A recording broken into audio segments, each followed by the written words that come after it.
Focusing on a gimbal. Even with autofocus, there's always a few shots that are hard to pull off, especially if you're shooting alone. In this video, I'm going to explain the different techniques I use to nail focus when shooting solo on a gimbal. I'll be using Sony camera settings as examples, but even if you're shooting with a different brand, chances are great the modes work the same. Autofocus is so good these days that solo operators can achieve complex gimbal movements while staying sharp without any external help. The trick is to know which modes to use, when and how. I'll do a practical illustration as well as break down the settings and methods used in some of my favorite gimbal shots seen here on the channel. With autofocus on a gimbal, I generally stick to only two modes with the occasional third option: wide, zone and spot. Starting with the one I use the most, wide. This mode can either work incredibly well or ruin a lot of your shots if not set up correctly. The challenge with wide mode is that the camera won't always know which area to prioritize, which usually means you end up with shots like this where the lens hunts between subjects, a terrible distraction.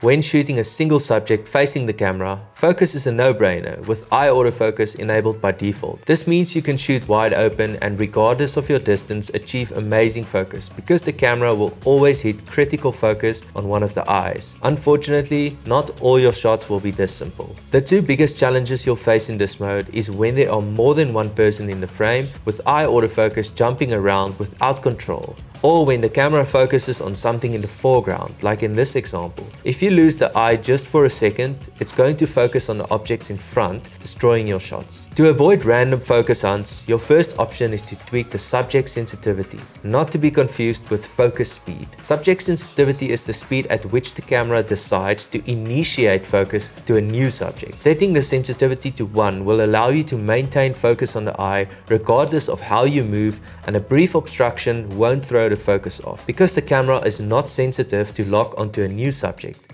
I use this exact setting in a BMX film when tracking with the 70-200. Here we've got a bunch of foreground elements moving in front of the frame, but because they pass quickly, the camera stays focused on the subject it locked on initially.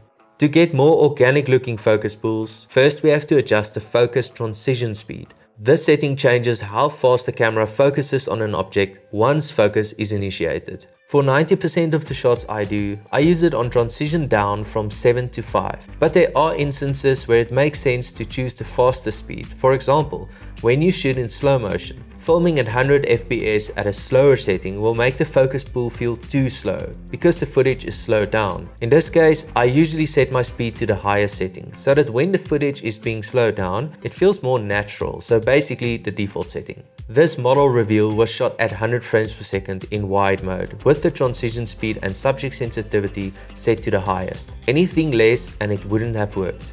But what if you don't have eyes in the frame and you deal with multiple objects that can throw the focus off? That's where the tracker comes in. Make sure touch operation is enabled and a little box will pop up on the screen that looks like this. The tracker does exactly what it says. It locks onto a subject of your choice and keeps it in focus regardless of how it moves in the frame. There's two tricks here to get the best tracking results. First, make sure you're in wide mode as it's proven to work best in this mode.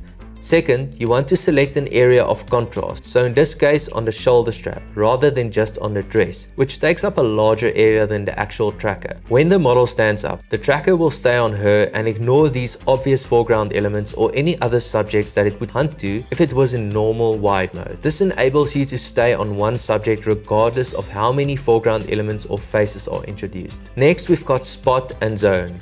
I'm putting them in the same category because they basically work the same. These modes will keep focus in the area where you move the spot, with eye autofocus taking priority within the square. Spot mode gives you the option to choose the size of your square, which depends on the size of your subject.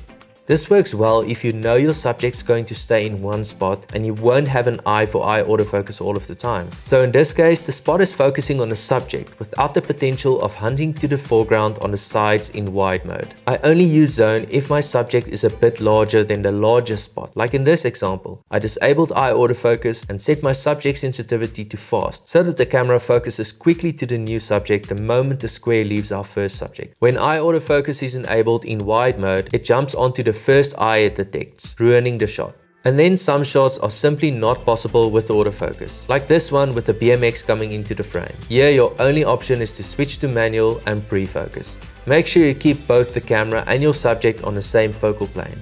I do this on maybe 5% of the shots I shoot with the gimbal, but playing around with different modes will enable you to nail most of your shots without any external help. This video is proudly brought to you by the Alpha Universe, a free learning platform with educational content from a variety of photographers and filmmakers across all genres. Check out the link in the description below and sign up for a free membership. Thanks so much for watching, and I'll see you in the next one.